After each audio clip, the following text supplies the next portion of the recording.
Let me ask you this, because and we're going to talk to Ed Rendell about this. I'm trying to understand if John Murtha is referring to people in Pennsylvania as racist and as rednecks, and we know what Barack Obama said about bitter Americans clinging to their guns and religion with antipathy towards those that aren't like him. They was talking about the people of the state of Pennsylvania. I'm trying to understand, why would anybody in Pennsylvania vote for him when he said that in a real moment that he didn't think he was being recorded? Yeah, well, he's got a problem. We're looking now at the state of Pennsylvania. If you want to look at it, in the southeastern part of the state, to the lower right is the Philadelphia and the Philadelphia suburbs. City of Philadelphia, Obama's going to run very strong in. But in the center part of the state and the western part of the center part of the state is called the T. It starts at the bottom of the state with Lancaster and York and Cumberland, and then goes up to the top of the states and spreads across the entire state. That's called the T.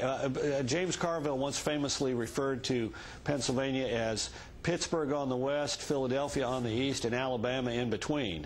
I think that was his way of sort of mimicking what John Murtha said. But it's a conservative part of the state.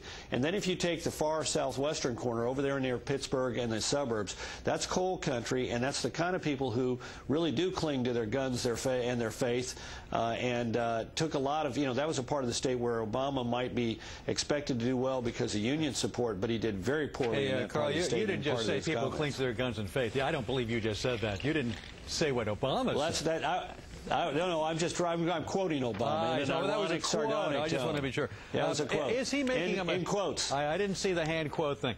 Is he